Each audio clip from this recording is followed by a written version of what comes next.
James, thanks for coming on. Really appreciate you taking the time to have a conversation with me. Would you mind telling us a little bit about yourself before we get started? And I'll give you some time to put the link up if you'd like to find the link. Thank you, Tom. And do you think you could just message that link to me that I could see it? But yeah, so my name is James Goetz, and I've been working as a scholar, independent scholar. I first published in 2012, and your recruiter saw my article on my cosmological argument, and yeah, I'm real excited to share about this. But I've got to publish a biblical resource book and 4 peer review articles, and 2 of them in the journal Theology and Science, and they both relate to my model of semi-classical theism. And the second paper, includes my semi-classical cosmological argument. Cool. So I posted the link to your blog in the description for anybody looking, and I sent you the YouTube link in LinkedIn. Okay. All right. And so the cosmological arguments for the existence of God, I imagine that's typically what it's used for. Yeah. I am an atheist, so I don't think there's any evidence or reasons to believe in a God. Could you give us a presentation of your cosmological version and why you think it indicates the existence of a God? Yes. Okay. So I look at an argument first for presentism, and that there is an actual passage of time, that is real, as opposed to eternalism, which would say that everything has always existed, and there's no real passage of time that we perceive. And from that, we can see that it is impossible for there to be an infinite passage of time intervals. And given quantum mechanics, we know that that there's no infinite divisibility, but there is actual time intervals, often referred to as Planck times, as the smallest possible unit of time. Sometimes there's a little bit of discussion whether it can really be that small, or a little bit longer than that. And so there really has to be an origin of time, of tense time, I would say, because I believe there's always been tenseless time, where an eternity, and there was an entity that went and created the beginning of tense time. And so a very like a bridge from tenseless eternity to the beginning of the passage of time, and that entity we would refer to as God. And now I would say that I don't hold to all the traditional concepts. I don't agree with the traditional view of divine omnipotence. I don't believe that God can just meticulously control the universe. So nonetheless, there's a supreme being who's always existed and put the physical universe, started things off. So the first few things was, I don't see any problem with infinite pasts, tensed or untensed, like tensed being sequential orders of time versus untensed being like B theory of time. I don't see a problem. I think there's models of both that are past eternal, and those models are both better supported than saying that there was a creator of any kind. So like the models in physics, both the tensed past eternal ones and the untensed ones are both better models of reality than a God in any way.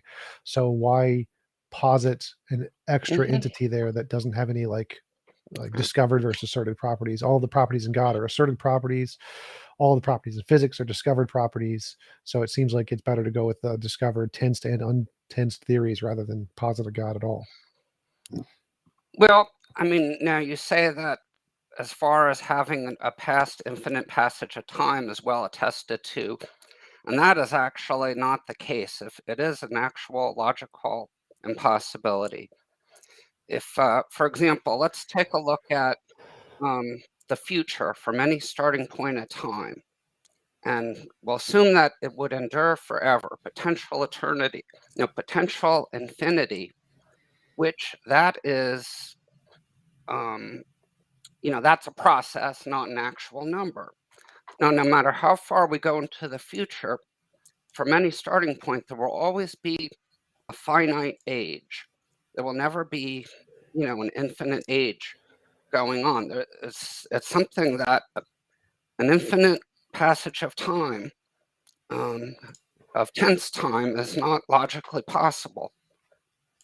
Wait, what's the problem there? So, like, if it, like, there's an infinite amount of something already existing. If it takes, um, like, if it had already existed for eternity, there would already be an infinite, even though the series was continuing. So, like, an object in motion remains in motion. If you just imagine it in motion forever, there's no logical contradiction there. So, I'm not seeing the logical contradiction with a tense past eternity. Um, so, well, there is. I didn't quite follow exactly everything that you said, but as far as the passage of time, an infinite number of a series, a tenth series, that is not logically possible. So that seems false. So, like, if I start at 0 and start counting up, obviously that no matter at any point in time, there's going to be a finite amount. But Yes. if I start at infinity and count up, it's still going to be infinity. So if all time had already existed and was already past eternal and tensed and was just continuing this internal sequence, there's no contradiction there. So I don't see the problem. Well, so if past, if a past infinite passage of tense time was indeed possible, then what you're saying is correct. That it would just continue. But as far as establishing that that is a logical possibility in the first place, that there already has been a past infinite passage of time, that is, that you haven't shown to be logically possible. Well, there's no logical contradiction with the past infinite set of time, therefore it's logically possible. Wait, could you repeat that again, please? There's no logical contradiction with an infinite past set of periods of time. Therefore, there's no logical contradiction. No, that for any infinite passage of time, that is logically impossible.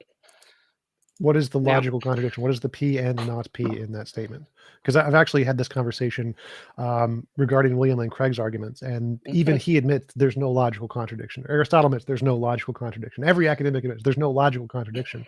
The Reaper paradox isn't a logical contradiction, it's an intuitive contradiction. All of the academics I've talked to on this say there's no logical contradiction. So I'm completely lost when you say there's a logical contradiction in that statement, because saying there is a past infinite set of points in time doesn't entail a P and not P anywhere in that claim. Okay, well, well, first of all, if eternalism were true, then a past infinite set of um, time intervals is is okay. That's not logically impossible, but it's the passage, it's the infinite passage of time that is not logically possible. Now, excuse me a moment.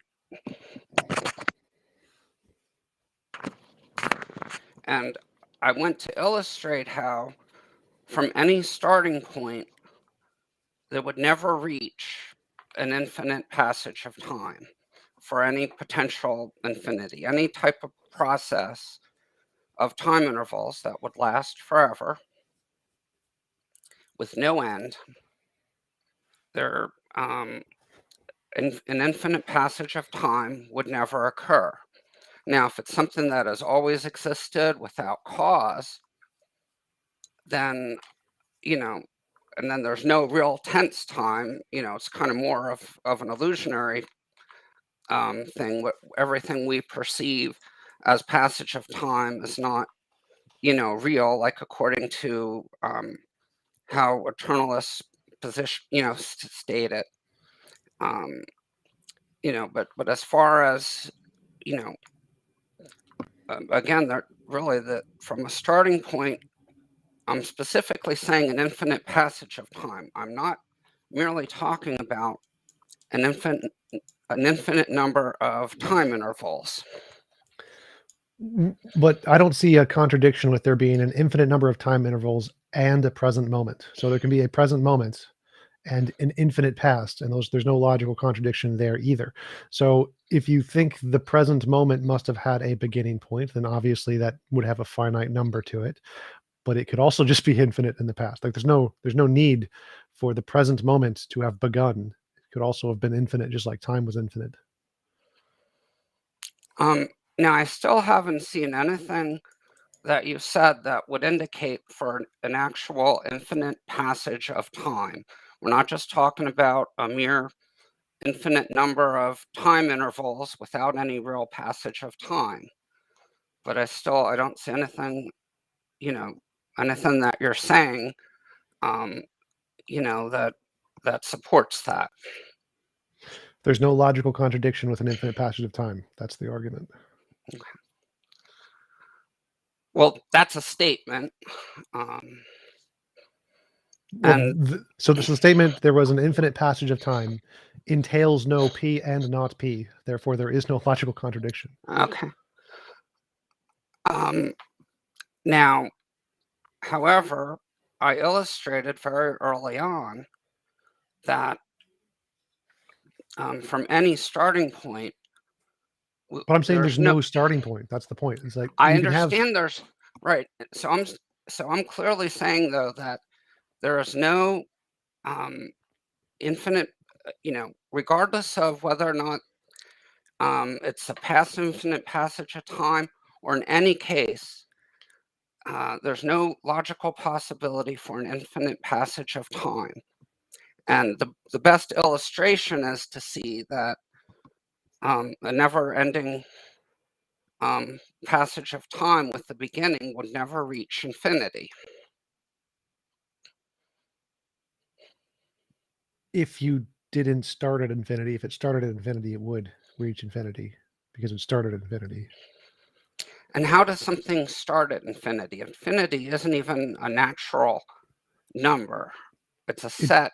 Yeah, it's a set that is uncountable set or whatever. So, but Yeah. yeah, if it starts that way, if it was already existing in that state, that would be how it doesn't like have a beginning. It's always been Well, that way. okay, well, natural numbers and rational numbers are a countable set of infinity, but if you start at the beginning, you would never complete it.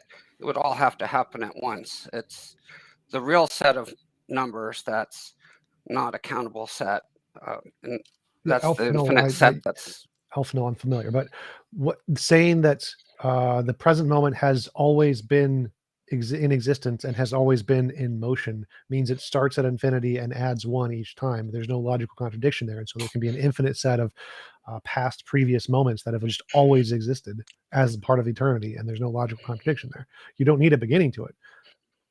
Like there's like you're gonna make it a circle. Say if imagine a circle and there's two points of time, just one and zero. And that's literally it. There's nothing else. Kind of like B theory of slices, and there are just two of them. It can just keep going in that circle forever, and there's no logical contradiction there. And so that there's no reason to say that there couldn't have been an infinite set of past eternal states of time. Like that was a lot of the big theories were that, where you could just imagine the planets going around forever.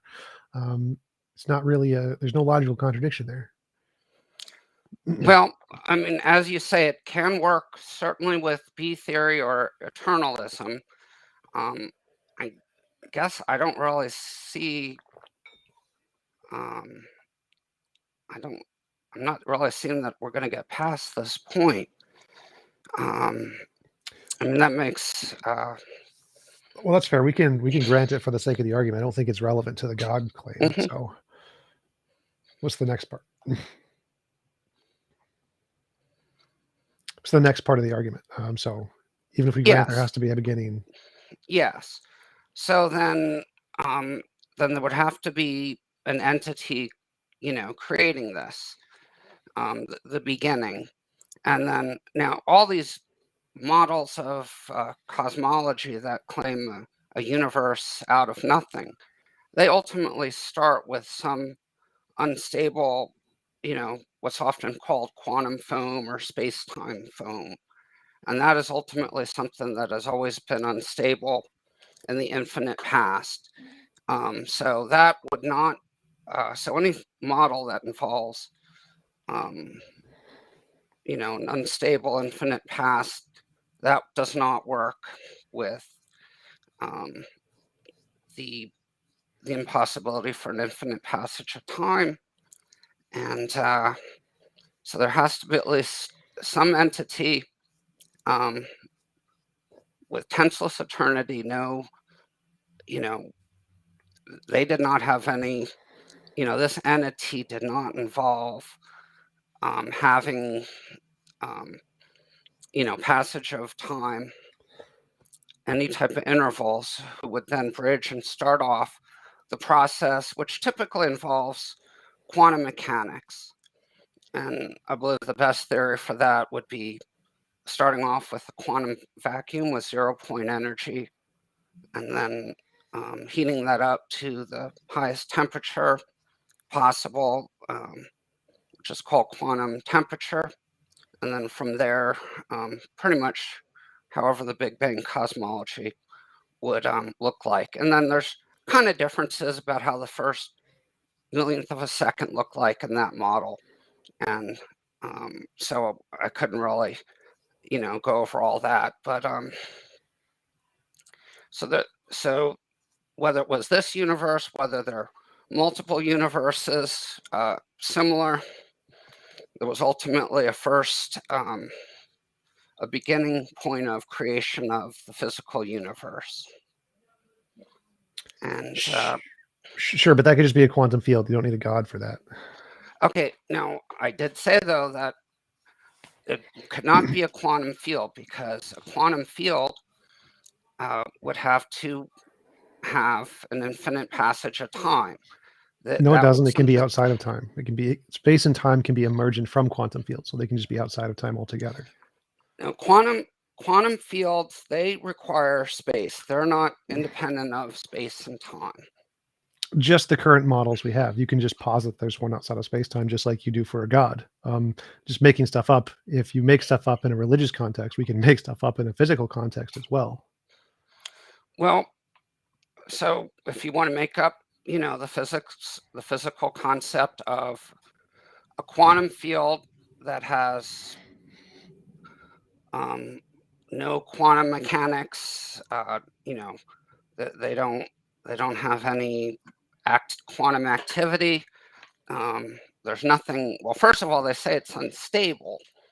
But so if you want to say that something has been completely stable in eternity past, and then generated a universe, I mean, um, if you want to posit that, you know, uh, I, I could. I don't think that has much validity, but if you want to posit something completely new in quantum mechanics, um, Like you were doing with a God. Yes, I agree it's silly, but it's more plausible to say that there is a quantum field outside of space-time, which is not necessarily eternal. It's outside of space-time. It sans space and time altogether.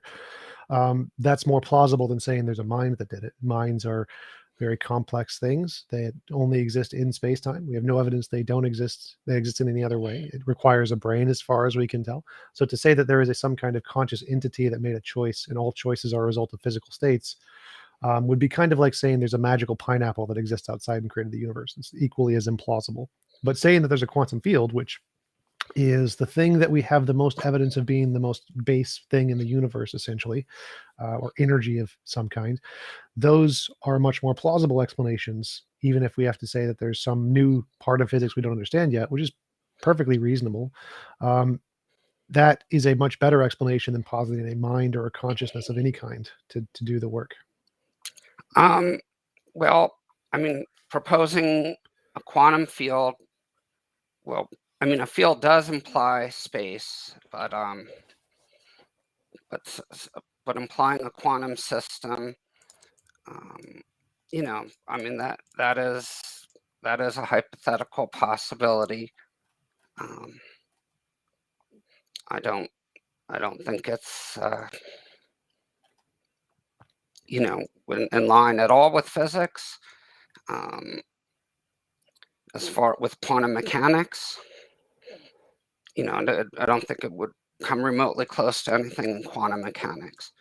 But if you want to pull that hypothetical example, then yeah, I mean, Well, I'd still say it'd be closer to quantum mechanics than God would be. So the criterion here isn't that it's in line with current models of physics. The criterion is it closer to be in line with current physics than positing an God being of some kind, which I think, yes, I think pretty much every physicist is going to agree consciousness is a product of brains. Positing any kind of consciousness outside of brains is unsupported. Saying that there's a new feature of quantum fields, perfectly rational. Yeah, where there's stuff we don't know about quantum mechanics, that's perfectly reasonable. So if we're not asking the question, is it in line with current quantum mechanics? We're asking the question, which is closer to modern physics, this hypothesis or the God hypothesis? And I think mine is infinitely mhm. closer. And well, one thing though, what I do want to understand is what is your understanding of the God hypothesis? Because, the understanding of God, that is, there's different understandings. Well, So so how do you, just to jump in, so I think the minimum requirement here is that there has to be some kind of a choice, and that choice is a separate kind of a causal entity than deterministic or indeterministic forces in the universe. And I think the classical argument is that the beginning of everything or time had to be done by this choice thingy, whatever it is. hmm And that seems to be, I'm using consciousness and choice here as sort of synonymous. yeah, It seems in my context that a choice is a form of consciousness, which is only in brains, which is only a product of neurology. And so to say that a choice could have caused this thing, or it's a new kind of causal entity in the universe that is outside of space time, is about as hmm reasonable for me as saying there's a pineapple that's outside of space and time. So I don't actually understand what that could be, but if we just granted it hmm for the sake of the argument, I'd say that positing such a third kind of causal entity is implausible from the field of quantum mechanics entirely. Like nobody thinks that's a thing in quantum mechanics. Not even close. Not even analogous to quantum mechanics. But saying that there's a new kind of field outside of space and time, that's actually a plausible thing that people talk about. People talk about past infinite tensed theories of time. That's a very possible thing that many physicists accept. And so these kinds of theories, while they are strange in many ways, and they do have to go beyond known physics, there's still much more in the realm of possibility than saying that there's a conscious choice causal thing that exists hmm out there. All right. I mean, now it still hasn't even been proposed at all by, philosophers or physicists, philosophy of physics. Um, and yeah, I mean, I'm not all ready. And as far as, um, you know, the, the mind argument, I do know that everything we know about the mind, like all of our experiences, there's definitely evolutionary origins to every, thought process that we are aware of, that we can see. Now we don't know everything about consciousness. I mean, that's not something that's completely aware, but certainly I do agree with you that everything. I don't go into any type of um, discard, type of Dualism. dualism that doesn't. Well, I do believe in emergent dualism, um, but I don't believe in like this eternal, mind dualism, Cartesian dualism. I don't at all agree with that. Property versus substance. Yeah. But I still, even with that, though, I don't believe it's, I do believe in the possibility of consciousness of a completely different type. And given that, um, the need for a beginning of eternity past, I do, that does look a lot more viable than the quantum mechanics theory that you're proposing. I can't How, absolutely disprove that at this point, but well, how is saying that there is an entirely new kind of consciousness that is a new kind of causal entity in the universe a more plausible explanation than saying mhm. there's a new kind of quantum field? All right, well, quantum fields clearly require space. I mean, there's Well, but um, minds clearly require space. well, as far as all that we have. So Right, right. So yeah, then I can go back and say quantum fields, as far as we know, require space. yes, um, right. As far as um, definitely proving, you know, my view of an eternal consciousness versus your view of an eternal quantum space with Quantum fields. an eternal quantum field without uh, space. Um, I mean, a field. I think the word field does actually imply space. I think you would have to do something other than quantum field. Um, Well, but right. It's just a generalization here. The core of my argument is that if you take any particular thing in our universe and you want to say, expand it out to some analogous property to mhm, say that it exists outside of space-time. You can take any property you want: pineapple, mind, apple, potato, field, star, anything you want. And you mhm, can assert that there is some unknown quality to this thing, that there is a analogous spaceless, timeless version of it. mhm, And if we want to say, well, what is the most reasonable to accept this for? The most reasonable is going to be the one that is the closest to the fundamental nature of reality that we have, which is quantum fields or quantum stuff of some kind. And so to say that a mind has these properties would be like saying something that is a combination of quantum fields, which is creates physics, which creates chemistry, which creates biology, which mhm, creates brains, which creates consciousness. So it's a rather higher order emergent property, like a pineapple, which is also a combination of physics, chemistry, biology to make pineapples. To say that a mind is this, the more likely to have this new property outside of space-time, seems to be analogous to saying a pineapple is likely to have this new property that exists outside of space-time. Now, both pineapples and minds seem to require space and time and physics and mhm, chemistry and biology and all these other things. Quantum fields, no, I agree, their field implies space, but it doesn't require physics, it doesn't require chemistry, it doesn't require biology, it doesn't require brains. So it's a much simpler mhm. hypothesis to say this is the extension to what is the fundamental nature of reality that has some new property outside of space-time, rather than to say that there's some mind or pineapple that did so. Um, yeah. So I mean, I can't absolutely um, go in and show, well, this new theory of um, quantum mechanics. Uh, that is a quantum system without space and time compared to a mind without space and time. Well, a mind without, well, we could say that without space, but tenseless time I think, is more realistic than no time at all.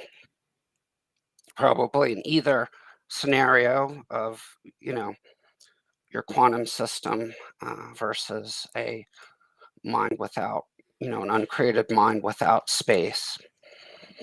Um, so I would have to say that, yeah, I cannot absolutely, disprove, you know, your your hypothesis here. But why would you think that yours would be more plausible here? Because I think that there's an argument that positing higher order emergent properties to be the solution to the fundamental nature of reality is less plausible. So why, I think any argument that you apply to say brains could have this analogous consciousness thing outside of space-time could be applied to any other property in the universe that say it has some analogous property of something that's outside of space-time. All right. So Well, why? Go ahead. well, first of all, I'm not claiming that the original mind of God is an emergent property. So, well, in fact, if I was proposing an emergent property, then that would actually totally defeat. That wouldn't even go along with my cosmological argument. We're talking about an entity that has always existed without change. Right. So I agree. I just want to clarify. Yeah. I'm by emergent, I meant the known version of consciousness we have is emergent. Yes. And so if you're trying to say there is an analogous to the known version of consciousness, which is emergent, it seems like it's a stretch because it is Hmm. a composite. It requires lots of things, whereas it's Hmm. less of a stretch to say quantum fields or something. And any argument that you could say our minds may have some analogous non-spatial, temporal, or whatever property of consciousness could be applied to the quantum fields or whatever and say, oh, it has some analogous something or another. So Yeah. using something we know of currently, the versions we know of which are emergent, and saying it's analogous seems less plausible than saying something more fundamental has some analogous thing that's fundamental. Yeah. So the emergent only applies to our known version of consciousness. Yeah. So even well, I would even admit that even though I believe in the emergence of consciousness, and we're not necessarily going to see it in all in atoms, but I still believe it has some, you know, that did emerge from neurology and the exact existence of all this. I don't even think it's fully visible, and I mean neuroscience, kind of agrees with that. But yeah, that still would be something completely different than an uncaused, you know, uh, mind. And I, so I mean, you're bringing this up for the first time. I mean, I'm used to seeing all this arguments along the lines of quantum foam or um, nothing unstable nothingness is pretty much how Lawrence Krauss puts it. Um, and but that is not literal nothingness. Um, and you know as as far as um, yeah, I can't say I have a great argument against your hypothetical here. Thank you. I appreciate the concession there. But I think why think that their choices can be a third kind of causal entity in the universe at all? Well, I imagine something about the bridge between tenseless eternity and tense time. Um, I guess everything that we know, um, anything we know in quantum, that requires something that has activity. So there has to be so um, and uh, uh, I I guess, well, from what you're describing and all that I've studied in the philosophy of physics, I mean, it just it doesn't seem at all viable what you're saying. But um, Well, just to clarify, thought your argument is that choices are this third kind of causal yes, thing, and so I'm asking you. I didn't make a claim there. I was just yeah, asking you why think that is a okay. Well, I thing. guess okay. So yes, if it wasn't a choice, there would be something that had anything that has the most minute probability greater than zero, given an infinite passage of time, that will occur and even occur an infinite amount of time. Um, so there had to be something other than random processes to get things going from tenseless eternity to the beginning of tense creation, whether it was the beginning of our observable universe, or if there's more out there. I definitely believe in, um, that multiple universes could exist and parallel. Not the many worlds model. I don't think that holds, any weight. Not that I could really go into that, but there could be independently created universes that would not interfere with them, because space and time, does come out of nothing, but there is a cause to that. And why And think minds or yeah, causation is that cause? Why think they can even be outside of space and time?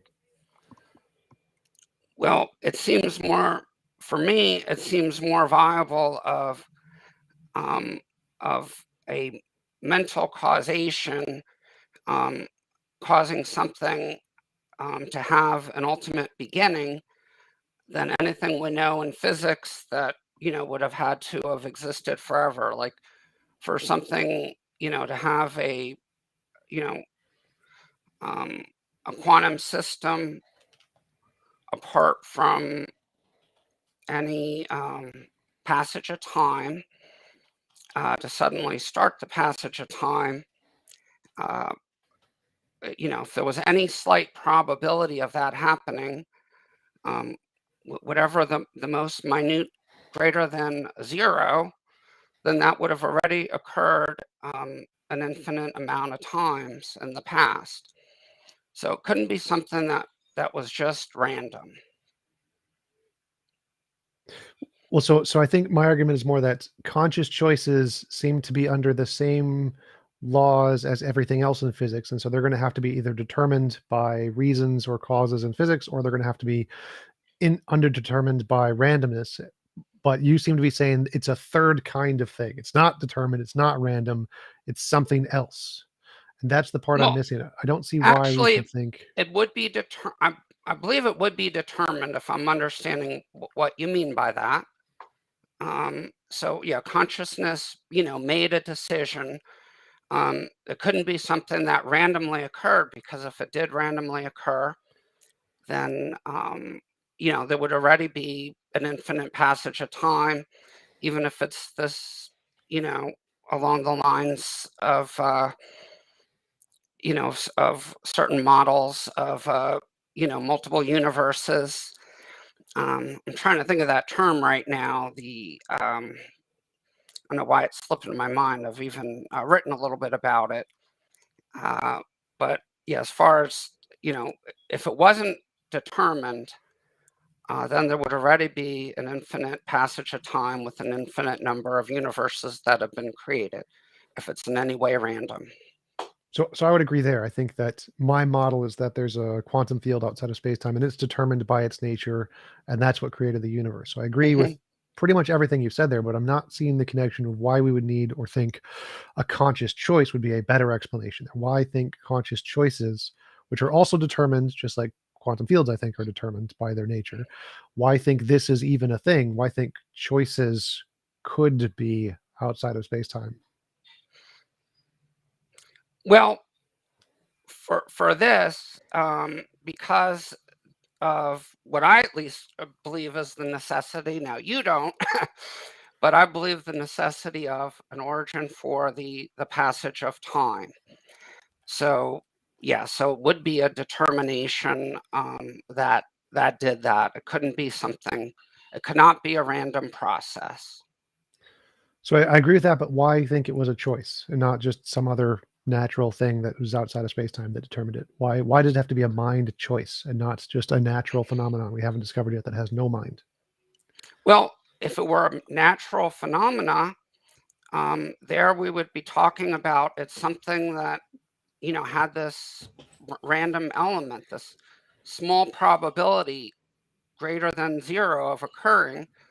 And if that has already happened, um, in anything that has a small probability greater than 0, that would just, and if even if, say, there was a tenseless entity, um, that is something that would have already happened an infinite amount of times, which is not logically possible. How are choices different from that? Because choices seem to be the exact same, that whatever is going on in your brain to cause you to have a choice is going to be either determined by neurological structure, or it's going to be a bunch of electrical signals that aren't determined, and so they have a probability of making a choice. And so how are choices different than that? Because it seems like they suffer from the same problem. Sure. Okay. So we'll go a little bit into neurology. So there are arguments that we are, we don't have any control over it. Now, I did mention a little bit, a little brief little section in my article where there's evidence that even though most of what we do is automation, we seem to have some type of ability to kind of like say no to some things.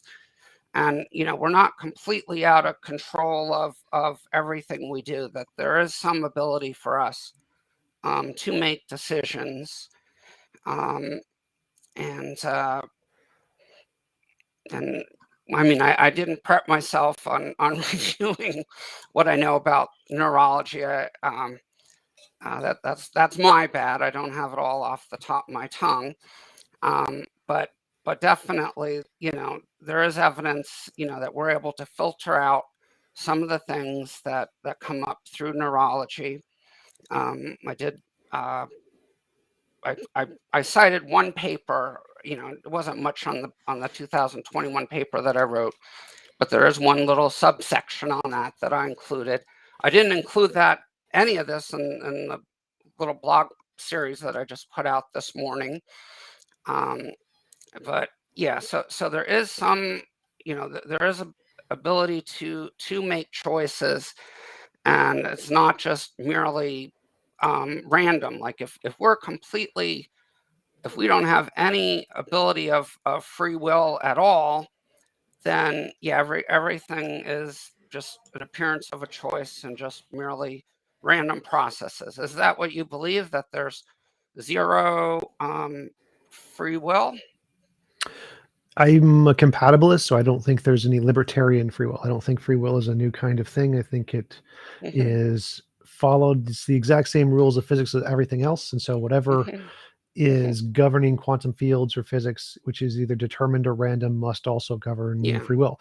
And so I think that I've done quite a bit of research into neurology and our ability to say no to things. So if we have an idea or desire to do something, the ability to choose to not do so is just a different neurological process. So it doesn't seem to be outside of or apply some new kind of causal entity. It's just using a different part of the brain or a different kind of neurology to Hmm. counter the primary kind, which is giving you the idea in the first place. So, like Phineas Gage had the left frontal part of his cortex blown out by a giant metal rod, and he lost the ability to do that. And so it seems like I grant that we can have conflicting desires and then Hmm. choose one desire over the other desire, but that doesn't seem to imply that there's some new kind of causal entity in the universe that could act as a solution to the origin of the Big Bang. It just seems like one piece of neurology is countering a different piece of neurology, but that's all still the same, either deterministic or random forces. Yes. No, I understand. Your argument along those lines. Um, so now we do have. Now, when I believe in libertarian free will, I believe there are a lot of restrictions. It's called, some call it restricted free will. Van Engelen, I agree with his view of it. Van Inwagen, Um, that one, is that what yeah, you said? if I mispronounced it, you um, go with your pronunciation. Um, so here, so if we disagree on any possibility of libertarian free will, then yeah, that does come into play um, with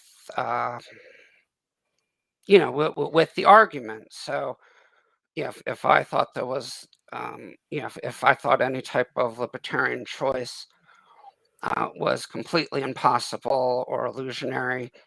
And well, even if it was for humans, I still would believe that, the entity, who I believe was the supreme being, you know, uh, made a decision that was not something that had to happen randomly, throughout all eternity.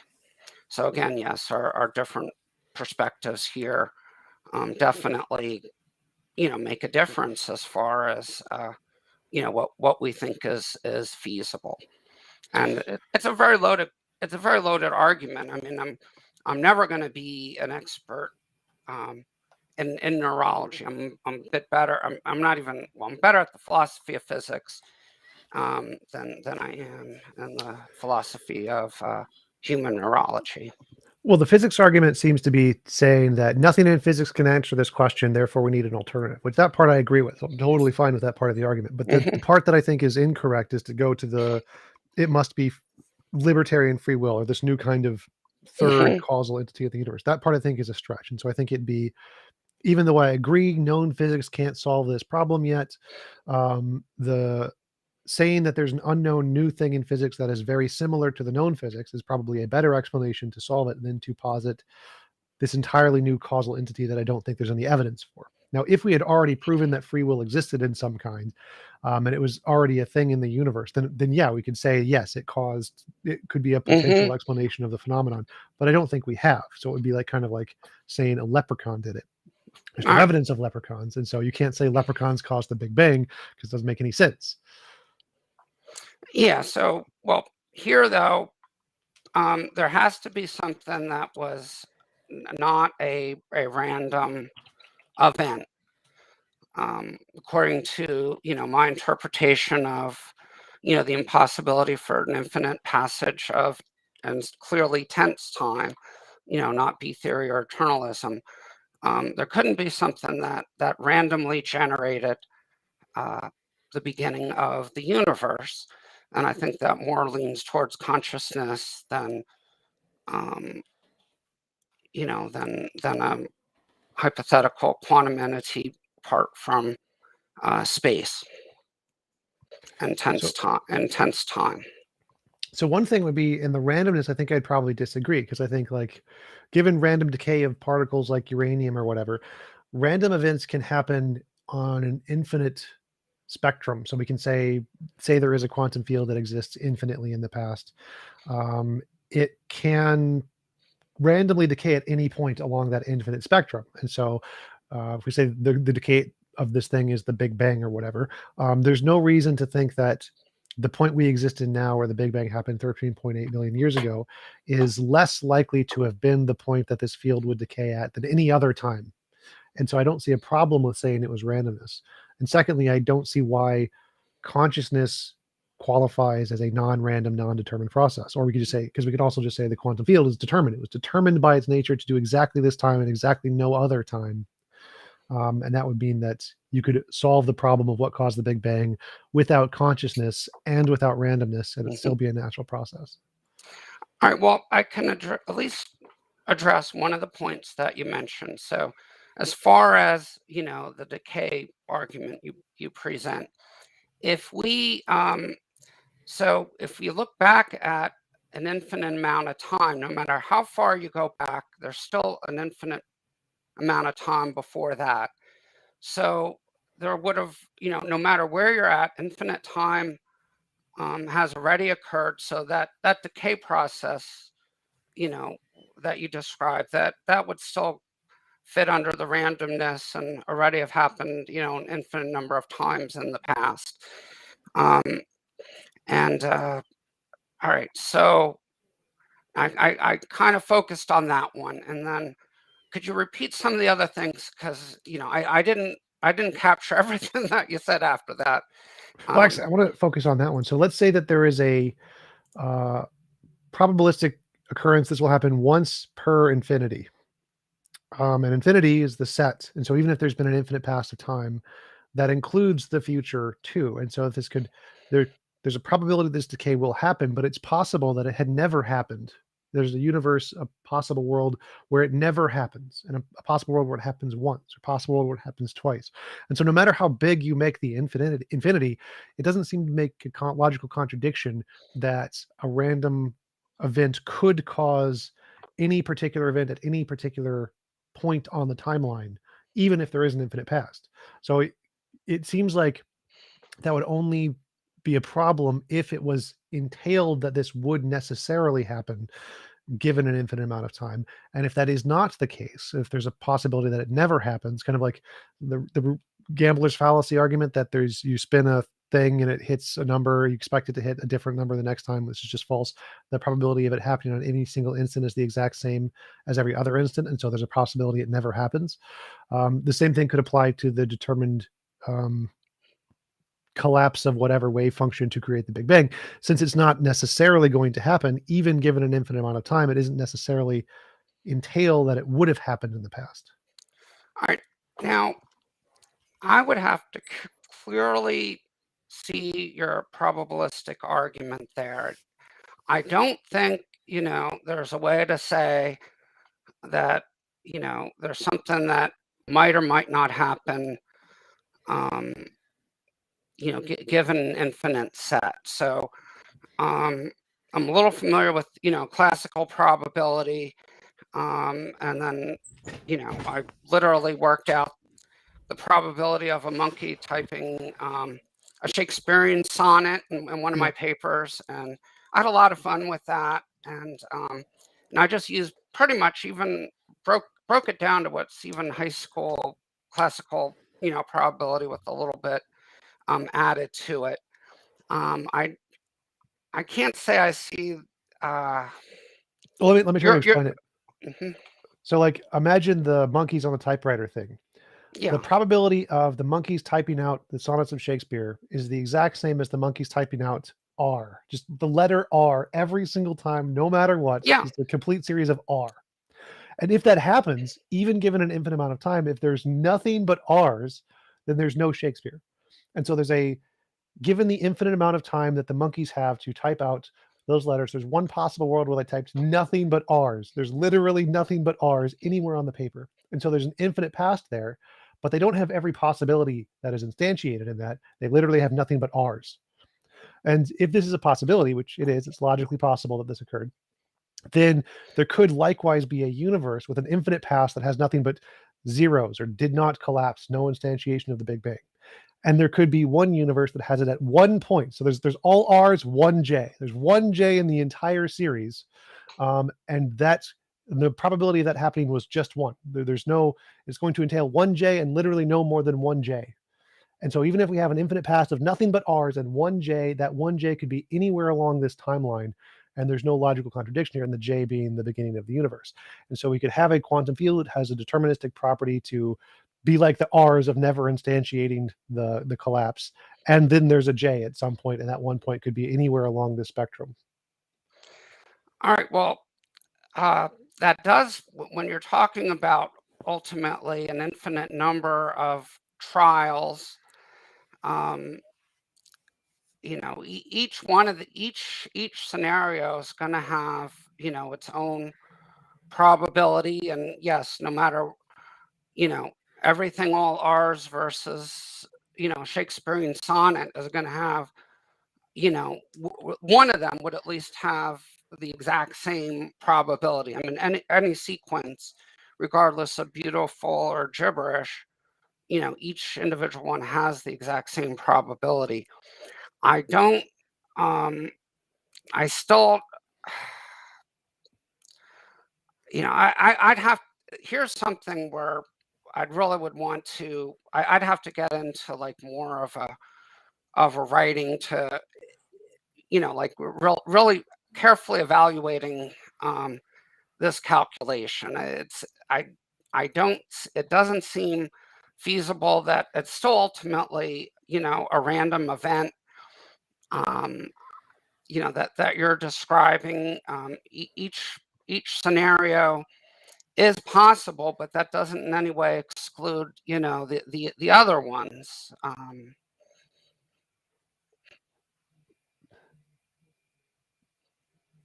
not sure what you mean by exclude the other one. So like if one of the possibilities is there's literally nothing but R's, that would exclude Shakespeare's sonnet because there's only one of those is possible. There's a universe where there is Shakespeare's sonnet was typed out at some point, and a universe where it was literally nothing but R's. Those would be mutually exclusive infinites. Right. Now, the thing, though, is when you're talking about, well, first of all, if the typing process, if it doesn't all happen at once, there's not going to be, an infinite series of typing. I mean, that would have to be, something that's all simultaneous, nothing sequential.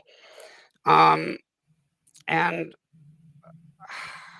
right, but still, so there's now you're saying there's some quantum system that is programmed to so-called type indefinitely all R's, but with just one J. Yeah, Now, the J would be the Big okay, Bang. Yeah.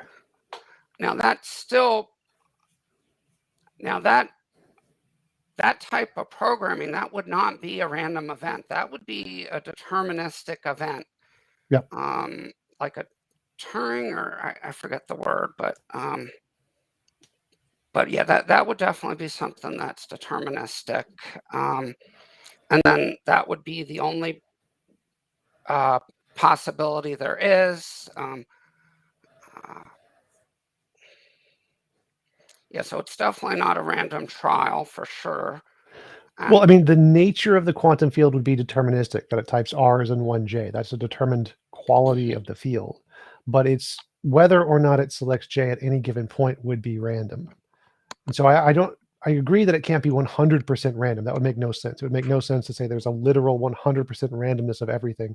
And I guess even in that case, it could be, you could still end up with a bunch of R's and one J. Even in that context, it would just be implausible. But I would prefer the one that is determined by its nature to do R's and one J.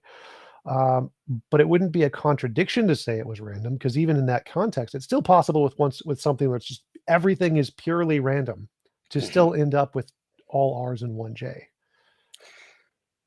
All right, so there's this you're pretty much describing a finely tuned quantum system apart from space, that produces the sequence. Now, but also though,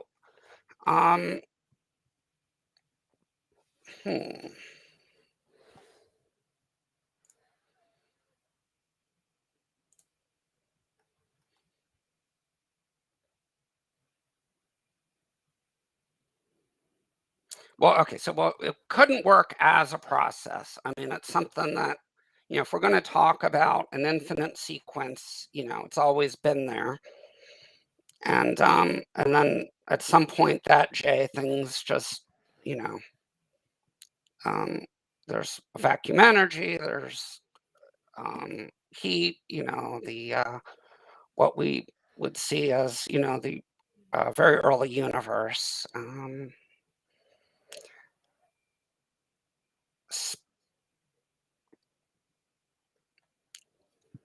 Uh, I mean, it is a hypothetical. I would even, even do more. When I get a totally new idea, I like to, do a little bit more analysis. But I mean, that seems plausible to you. Or, but yeah, I don't. That doesn't at all seem realistic. I'd, have to carefully, crunch everything, about that. But if you want to state that as a hypothetical, and that's the only possibility, I can't really, absolutely disprove that. There's certain things that you can logically, by deduction disprove. And then, of course, you got to agree on the premises. And then there's, things that are not actually subject to deductive disproof. Right. So I don't actually, I agree with you that there's some deterministic thing, but I was just going for the sake of argument. Is it possible that it's purely random? And I think that it is. I think even if we have everything is purely random, we could still hypothetically get all R's and 1J in one instance, as long as it's one of the, has some probabilistic percent chance of occurring. But yeah, I tend to agree. I think there has to be some deterministic something or another, but I do think it's logically possible to have pure randomness do it also. Well, there though, but if it's pure randomness, then you have this past infinite number of trials. I still don't see, I mean, you brought up a deterministic hypothetical model, but then now switching it back to randomness. Well, couldn't the That randomness have the same result? So if you have just random forces, no deterministic thing whatsoever, those random forces could end up to be exactly identical to all R's and 1J just by happenstance, because that's one of the possibilities. all right, well, if something, all right, so now I guess we're talking about randomness in the context of B theory or eternalism, which I don't even think makes a whole lot of sense to begin with. But I guess if you posit it in the context of, oh, yeah, I still don't see how you're going to come up with a random model like this. But um, and I definitely like some things I gotta carefully sometimes look on paper, um, and then I can't just immediately always say, aha, that's why I disagree with this. But I don't necessarily see a random model, because if we're talking about randomness, then the randomness had a beginning of the typing, um, and the typing could, if there's any tense sequence, um, then that's going to have a beginning. If it's tenseless and uncaused, then that's something that just has always existed. Gotcha. So if you want to propose that it's something that just has always existed, um, then yeah, I can't really logically refute that model. Well, we have been going for about an hour, and we have some questions from the audience, if you don't mind. Okay. Hillary's emails asks, what will the time be at the heat death of the universe, and will there be any time after that? Okay. Oh, that is so far into the future. Um, Assuming there is heat death, well, the other option is that because of the expansion of the universe is getting faster, some think there could be a big rip, and I believe that would look like wormhole mouths opening up and shredding the universe. That's not as predictable. Hopefully, that's not going to happen. Heat death would be after all the stars have died. You could look up, models of stellar evolution on the internet, but that is very far off. I mean, our own sun, I think, has got about 5 billion years, and even before that, there'll be explosions that will completely evaporate, life on Earth, even the TARDIS, or where I forget what, the most hardy insects, well before heat death, life on Earth. Whether or not we're going to be able to have spaceships and deal with the problem of gravity in a spaceship and have any type of life, to avoid such a calamity, I, I can't make any predictions about that. Gotcha. Next question is from Sebi. Who is the most intelligent writer you've ever read?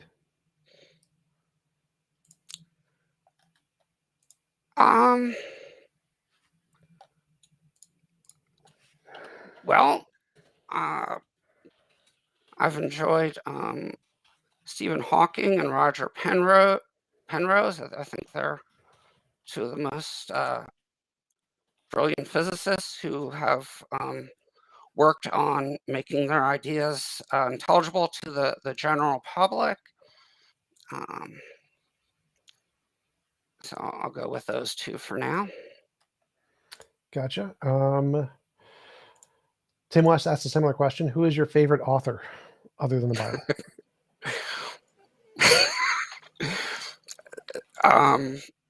Myself. It's a good answer. I like it. Travis Statham asks, explain how the Bible could be naturally created without the influence of God, and is he aware that Yahweh is based off of Canaanite volcano deity?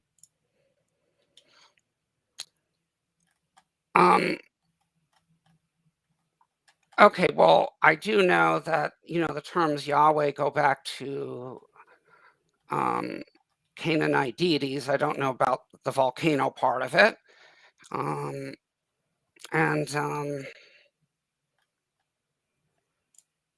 I mean, yeah, I mean, if and then as the first part, of people just with active imaginations wrote the Bible, and then it just became as famous or well established in civilized world. Um,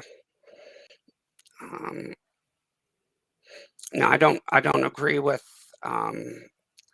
the this hardcore inerrancy, but I do believe there's definite truth within the Bible. Gotcha. Salty Fox asks, how do you know the God of the Jews is the real God and the demiurge?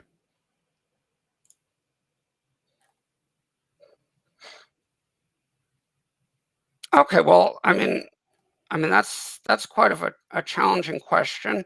Now, the reference to the word demiurge, that has different implications. Now, actually, Plato referred to the demiurge, but what we know as um, you know, actually, he wasn't close to what we know of as Platonic theology. Um, Now, I do believe that Jesus did fulfill. Jesus is the Christ, and I can't do this quickly, um, but I do believe his looking at the scripture and his reinterpretation of it, makes a lot of sense to me. And I've had very powerful experiences of healing. I made a lot of mistakes back in the 1970s and early 80s, and and God had, I believe, my recovery was enhanced by my cooperation, with God. And demiurge just means the creator of the universe, right? Is there something else, some other context there? Okay, so, well, one of them, so okay, so one guy in the first or in the second century claimed that, oh, the God of the Old Testament has nothing to do with Jesus Christ, and then referred to was, and the God of the Old Testament is not the creator of the universe, and the demiurge, was some type of material being. There's a lot to it. I can't quickly answer all this off the top of my head quickly. Gotcha. All right, I think that's it for the questions. We have been going for a little over an hour. Really appreciate you coming on. It was a great conversation. Do you want to give any links or references where people can find out more about your work? And the link to our blog is in the description for anybody interested in looking at your cosmological argument. Thank you. Yeah. So my blog is called Theo Perspectives, and it's a free one, Theo Perspectives at blogspot.com. Just look up James Goetz and Theo Perspectives, and you'll see a lot of my stuff.